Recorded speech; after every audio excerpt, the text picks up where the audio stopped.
시청자 여러분 안녕하십니까? 뉴스데스크 제주입니다. 제주 4.3 특별법 개정안이 국회 본회의를 통과했습니다. 지난 1999년 특별법이 제정되고 이듬해 법률이 시행된 지 21년 만에 전부 개정이 이루어지게 됐습니다. 김항석 기자입니다. 제384회 국회 본회의에 31번째 안건으로 상정된 제주 4.3 특별법 개정안. 표결 결과 재석의원 229명 가운데 찬성 199명, 반대 5명, 기권 25명으로 최종 가결됐습니다. 제주 4.3 사건 진상규명 및 희생자 명예회복에 관한 특별법 전부 개정 법률안 대안은 가결되었음을 선포합니다. 여야가 별도의 개정안을 내놓으며 우여곡절 끝에 국회 문턱을 넘은 4.3 특별법. 핵심 내용은 4.3 희생자에 대한 배보상 성격의 위자료 지급과 특별 재심 신설 등 명예회복, 그리고 추가 진상조사 3가지입니다. 통과된 4.3 특별법은 다음 달 정부가 공포하면 3개월 후인 오는 6월 시행됩니다. 이에 따라 현재 위자료 지급과 관련한 연구 용역이 진행 중인 가운데 실제 희생자 지급은 빠르면 내년부터 이뤄질 전망입니다. 또 군사재판 수령인에 대한 일괄 직권 재심과 추가 진상조사 등도 탄력을 받을 것으로 보입니다. 이제 출발이고 시작입니다. 다시 용역 과정이 끝나게 되면 보완 입법이 있어야 하고요. 2022년도 정부 예산안에 반영해야 되는 또 이런 과제들이 남겨져 있습니다. 올해 내내 4.3의 완전한 해결을 위한 노력의 과정 지속돼야 한다고 생각합니다. 오늘 국회에는 원희룡 제주도지사와 4.3 유족 대표들도 함께 찾아 역사적인 법안 처리 과정을 지켜봤습니다. 제주 4.3 사건이 완전한 해결을 위한 단초가 마련된 것입니다. 양지로 옮겨진 첫 시작이기도 합니다. 그동안 묻어놓았던 고통과 눈물을 털어드릴 수 있게 되었습니다. 제주 4.3 특별법 개정안이 국회 문턱을 넘으면서 4.3 희생자에 대한 배보상 성격의 위자료 지급과 명예회복, 그리고 추가 진상조사를 통해 4.3의 완전한 해결에 한 걸음 더 다가설 수 있게 됐습니다. MBC 뉴스 김항섭입니다. 국회를 통과한 제주 4.3 특별법 개정안은 4.3 당시 희생된 도민들에게 정부가 위자료를 지원하는 내용이 포함됐습니다. 4.3 73주년 만에 진정한 명예회복의 길이 열리게 된 건데요. 4.3 특별법 전부 개정의 의미와 과제를 현재훈 기자가 보도합니다.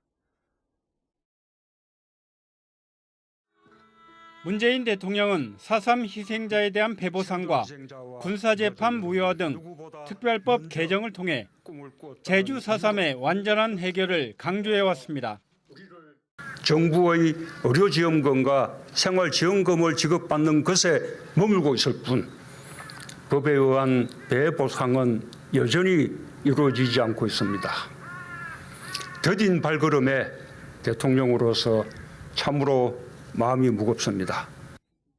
개정된 4.3 특별법은 4.3 희생자에 대해 위자료 등의 특별한 지원을 강구한다고 밝혀 희생자들의 피해를 국가가 보상하는 근거를 명시했습니다. 14,000여 명에 대한 희생자 결정이 선언적 의미라면 국가 차원의 위자료 지급은 진정한 의미의 명예회복으로 평가됩니다. 1999년 4.3 특별법 제정과 대통령의 사과, 국가 추념일 지정 이후 가장 의미 있는 진전으로 평가됩니다. 진상조사를 통해서 피해 실태가 확인되었고 그 피해자에 대한 배보상을 통해서 진정한 명예회복이 이루어지게 됩니다. 위자료 지급은 행정안전부가 올해 연구 용역을 거쳐 지급 기준을 결정할 것으로 예상되는데 유족들의 의견 반영이 관건입니다. 유족들이 합당할 수 있는 액수까지 그걸 이제 끌어오는 작업은 제주 국회의원들과 제주 도당국 도의회 우리 4.3 관련 단체 이 모든 분들에게 하나의 과제가 될 것이라 이렇게 생각합니다. 형무소 희생자에 대한 일괄 직권 재심이 가능해져서 수용인에 대한 명예회복이 수월하게 됐습니다. 4.3 특별법 전부 개정으로 희생자 명예회복에 큰 진전을 이룬 가운데 4.3 사건의 정명과 미군정의 책임 문제 등은 여전히 과제로 남았습니다. MBC 뉴스 현재훈입니다. 제주 4.3 특별법 첨부 개정안의 국회 통과에 환영 메시지가 이어졌습니다. 원희룡 지사와 좌남수 도의장은 국회에서 공동 기자회견을 열어 4.3 특별법 제정까지 52년, 또 한 걸음 내딛는데 21년의 세월이 걸렸다며 4.3의 완전한 해결을 위해 최선을 다하겠다고 밝혔습니다. 이성문 교육감도 이제는 화해와 상생으로 손잡아야 한다고 밝혔고 4.3 평화재단과 4.3 기념사업위원회, 4.3 연구소도 환영의 입장을 내놨습니다. 코로나19 백신 접종이 오늘 제주에서도 일제히 시작됐습니다. 요양병원과 요양시설에 65살 미만 입소자와 종사자 250명이 첫날 접종을 마쳤습니다. 박성동 기자입니다. 코로나19 첫 백신 접종이 시작된 제주 시내 한 노인 요양시설. 요양보호사를 비롯한 종사자들이 문진표를 들고 줄을 서 차례를 기다립니다. 의사 앞에 앉아 발열이나 알레르기 반응이 없는지 예진을 한 뒤 주사를 맞을 장소로 옮깁니다. 칸막이가 설치된 접종실 의자에 앉은 요양보호사. 왼쪽 팔을 걷어올려 백신 주사를 맞습니다. 독감 백신 맞았을 때는 양이 좀 많아서 그런지 이쪽이 좀 땅땅한 느낌이 더 많이 들었는데, 그러니까 뭉침도 전혀 없고 지금 그냥 평상시랑 똑같은 것 같아요. 두려움이 많았는데 그래도 이걸 맞아서 제가 코로나로부터 해방될 수 있다는 그런 강한 확신으로 저게 맞았습니다. 오늘 첫 백신을 맞은 이들은 도내 요양병원 5곳과 요양시설 3곳에 65살 미만 입소자와 종사자 280명. 의사가 있는 요양병원에서는 해당 의료진이, 의사가 없는 요양시설에는 보건소 의료진이 직접 방문해 접종을 실시했습니다. 접종이 진행된 요양병원과 시설에는 119 구급차가 배치돼 이상 반응 발생과 같은 만일의 사태에 대비했습니다. 제주도는 다음 달 18일까지 1차 접종 대상인 요양병원 9곳과 요양시설 27곳에 65살 미만 입소자와 종사자 3,193명에 대한 아스트라제네카 백신 접종을 마칠 계획입니다. 또 오늘 우리나라에 도착한 화이자 백신은 다음 달 중순 제주에 공급될 예정인 가운데 코로나19 전담 의료기관과 종합병원 의료진, 119 구급대원 등을 대상으로 접종이 이뤄집니다. 화이자 제품이 오늘쯤 중앙 권역센터하고 지역 권역센터에 접종 약품이 배송되는 걸로 알고 있습니다. 3월 중순으로 예상하고 있습니다. 백신 접종은 이번 주말과 휴일에는 실시되지 않고 다음 달 2일부터 이어 진행됩니다. 제주 지역도 오늘부터 코로나19 백신 접종을 시작한 가운데 제주도는 정부 계획에 맞춰 오는 11월까지 4차 접종을 마치고 집단 면역을 형성한다는 계획입니다. MBC 뉴스 박성동입니다. 현행 사회적 거리두기 조치가 2주 동안 연장됩니다. 제주도는 정부의 사회적 거리두기 조정 방침에 따라 현행 1.5단계를 다음 달 14일까지 2주 동안 연장한다고 밝혔습니다. 하지만 목욕장업의 발안실과 수면실 운영, 실외 골프장의 샤워실 운영을 허용하는 등 일부 다중이용시설 방역 조치를 다음 달 1일부터 완화합니다. 또 결혼식과 장례식은 1일 누적 인원 제한이 기존 200명에서 500명으로 완화됩니다. 제주적 코로나19 신규 확진자가 발생한 제주시 구남동 김영미 제첩해장국 음식점과 관련해 진단검사를 받은 1,010명이 모두 음성으로 확인됐습니다.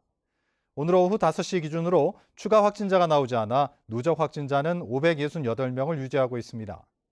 한편 개학을 앞두고 18군데 고등학교 기숙사의 입소 예정자 1,000여 명에 대한 검사 결과 모두 음성으로 나왔고 제주교도소 직원 등에 대한 정례 검사에서도 전원 음성이 확인됐습니다.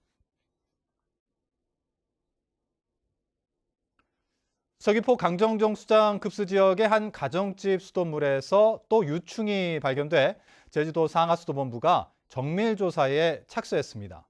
지난해 10월 서귀포 강정정수장에 깔따구 유충 사태가 발생한 지 불과 넉 달 만입니다. 오승철 기자가 보도합니다. 서귀포시 보목동 가정집 샤워기에서 유충이 발견됐다는 신고가 접수된 건 어제 오전. 지난해 10월 유충 신고를 했던 바로 그 집이었습니다. 유충은 0.1mm 정도 크기의 5마리로 모두 죽은 상태였습니다. 1차 현장 조사 결과 강정정수장의 5개 여과지와 서귀포시내 7개 지점의 송수관에서도 죽은 유충이 발견됐습니다. 작년 발생할 때의 유충의 사이즈가 그래서 1에서 2mm였거든요. 이번에 발생한 유충은 0.1mm 아주 미세한 유충입니다. 유충의 크기가 아주 작아서 정수장 여과지에서 제대로 걸러지지 않은 것으로 추정되고 있습니다. 또 유충 사고 재발 방지를 위해 지난해 12월 용흥가압장에 0.5 마이크로미터까지 걸러낼 수 있는 정밀 여과 장치를 설치했지만 이달 초 사고로 작동을 멈춘 것도 원인으로 꼽히고 있습니다. 용흥가압장 정밀 여과 장치가 2월 초에 제주 민근 복합형 관광명 진입로 공사 시 송수관이 파열되면서 이물질이 들어가 작동을 멈춘 것이 원인이 되지 않았을까. 상하수도 본부는 발견된 유충을 환경부 국립생물자원관으로 보내 검사를 의뢰했습니다. 또 강정정수장의 수돗물 공급량을 절반으로 줄이고 어승생과 남원정수장의 물로 대체 공급하는 등 조치에 나섰습니다. 불과 넉 달 만에 또다시 유충이 발견되면서 수돗물 정수세계 개선이 미흡했다는 지적을 피하기 어렵게 됐습니다. MBC 뉴스 오승철입니다.